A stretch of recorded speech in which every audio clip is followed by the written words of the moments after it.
High সবাই, কেমন আছো? আশা করছি খুব ভালো আছো। আমিও খুব ভালো আছি। আজ আবারও চলে এলাম একটা নতুন ভিডিও নিয়ে। আজ ছিল সোমবার, দিনটা ছিল খুব শুভ, কারণ আজ ছিল জন্মাষ্টমী। তাই সকাল সকাল চলে গেছিলাম গঙ্গার ঘাটে গঙ্গার জল নিতে। যদিও আমি যাইনি, ভিডিওটা করেছে সৌরভই গেছিলো। সকাল সকাল চলে গেছিলো। আর আমাদের বাড়ি থেকে গঙ্গা প্রায় 1 থেকে 2 মিনিটের রাস্তা, বেশি দূর নয়। আর গঙ্গার ধারেই দেখো এরকম একটা কালী মন্দির রয়েছে। ঠাকুরের মুখটা কি সুন্দর না? যাই হোক, তারপর জল টল নিয়ে বাড়ি এসে গেল। তারপর চলে গেছিলো মিষ্টি কিনতে।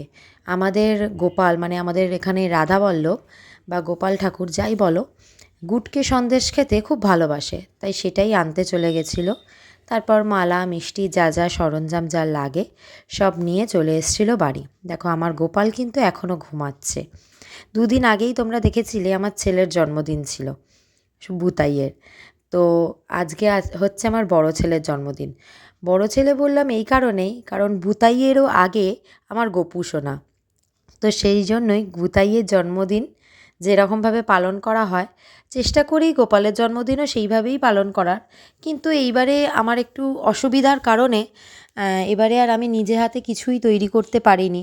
সব কিছুই কিনে আনা হয়েছিল। নাহলে অন্যবার আমি লুচি, সুজি, আলুর দম, পায়েস, সিমুইয়ের পায়েস, নাড়ু, মালপো, তালের ফুরুলি সবই নিজে হাতে করি। কিন্তু এবছর আর কিছুই করতে পারিনি। যাই হোক, তবু তালের ফুরুলি কিনে আনা হয়েছিল, আর মালপো আর নাড়ুটা আমার শাশুড়ি নিজে হাতে বানিয়ে দিয়েছিল। সৌরভ যেহেতু নিজে হাতেই সবটা অ্যারেঞ্জমেন্ট করেছে, তাই ও যতটা পেরেছে যেভাবে পেরেছে করেছে। আমি ওকে বলে বলে দিয়েছিলাম, ও সেই মতো অনুযায়ী করেছে। যদিও প্রতিদিনের নিত্য পুজোটা সৌরভ নিজেই করে। আমি ওটা করার সময় পাই না, কারণ ছেলেকে নিয়ে সামলানো, তারপর রান্নাবান্না করা, ঘরের কাজ করা, ছেলে স্কুল পড়া সব কিছু সামলে নিত্য পুজোটা আর আমার করা হয়ে ওঠে না। তাই কারণে ওটা প্রতিদিন সৌরভই করে। দেখো আমার গোপুসোনা ঘুম থেকে উঠে পড়েছে, এবার করবে স্নান। এই যে ওর বাবা ওকে তুলে দিয়েছে, এবার স্নানের জন্য বসে গেছে। আমি হলে পঞ্চামৃত দিয়ে স্নান করাতাম, কিন্তু সৌরভ পারবে না বলে যেরকম নিত্যদিনে স্নান করানো হয় অগরু দিয়ে, সেরকমই স্নান করাচ্ছে।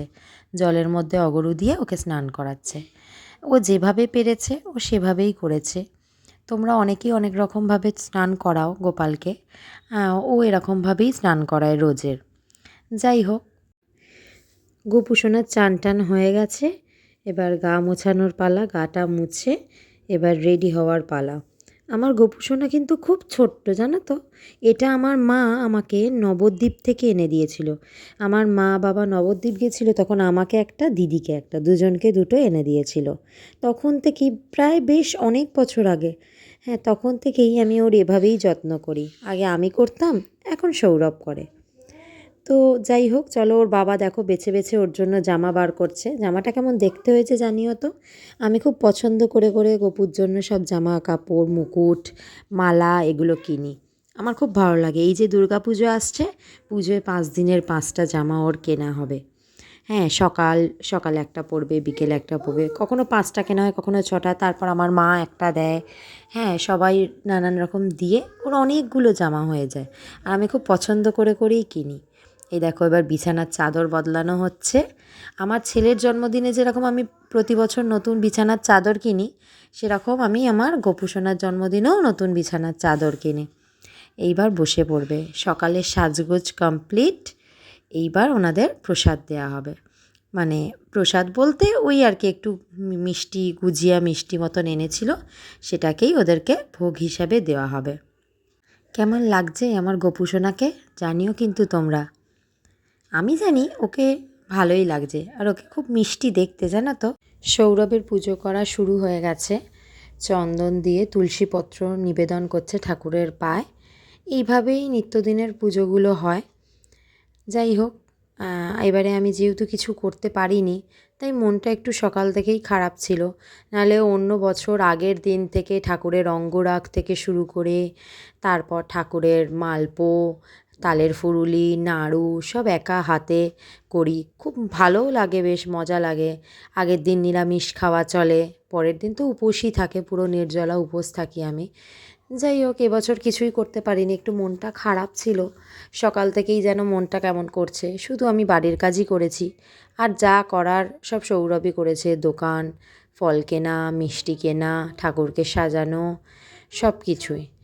প্রতি বছর আগের দিন আমি ঠাকুরকে এই পীতাম্বর দিয়ে পরিষ্কার করে তারপর ঠাকুরের অঙ্গরাগ দিই। তোমরা কে কীভাবে গোপুসোনাকে পরিষ্কার করো আমাকে একটু জানিও তো। আমি তো এই পীতাম্বরটা লাগিয়ে রাখি, তারপর শুকনো কাপড় দিয়ে, সুতির কাপড় দিয়ে ভালো করে মুছে দিই, তাহলেই আমার গোপুসোনা একদম চকচকে হয়ে যায়। আমি আগের দিনই অঙ্গরাগ দিয়ে রাখি। যাই হোক, সৌরভের সময় ছিল না বলে সৌরভ সেদিনই পীতাম্বর দিয়ে পরিষ্কার করে অঙ্গরাগ দিতে বসে দুপুরবেলা। তারপর শুকিয়েও গেছিলো। আমি তো এই কালারগুলো দিয়েই অঙ্গরাগ দিই, কিন্তু চান করানোর পর 1 দিনের মাথায় উঠেও যায়, জানো তো। তোমরা কে কী দিয়ে অঙ্গরাগ দাও আমাকে একটু জানিও তো, যাতে সেটা স্টেবল করে। দেখো, অঙ্গরাগ দিয়ে সন্ধ্যের সাজুগুজু রেডি। এই জামাটা ওর সন্ধ্যের জন্য আমি কিনেছিলাম, ভেলভেটের ওপর জামা, কি সুন্দর দেখতে না। দেখো, এবার বিকেলের প্রস্তুতি পর্ব চলছে। এই নাড়ু মালপোগুলো আমার শাশুড়ি বানিয়েছে, শাশুড়ি নিজে হাতে বানিয়ে পাঠিয়েছে আমার গোপু সোনার জন্য। আর বাদবাকি সব কিছুই কেনা, তালের ফুরুলি, রাবড়ি, ক্ষীর, ছানা, মিষ্টি, মিছরি, মাখন, আটকড়াই ভাজা। হ্যাঁ, আমি গোপু সোনাকে কেকও দিই, সবাই দেয়, অনেকেই দেয়, এগলেস কেক। যাই হোক, এই যে ক্যাডবেরিটা সামনে দেখছো, এটা কিন্তু আমার ছেলে ওর দাদাকে গিফট করেছে।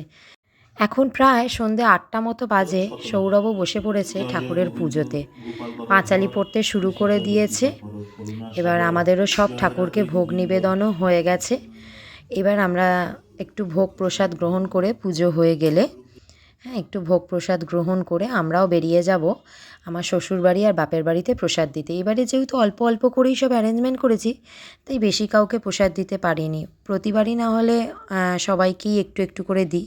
যাই হোক, ভিডিওটা কেমন লাগলো অবশ্যই জানিও, ভালো লাগলে অবশ্যই একটা লাইক আর কমেন্ট করে দিও। সকলে ভালো থেকো, সুস্থ থেকো, সাবধানে থেকো, টাটা।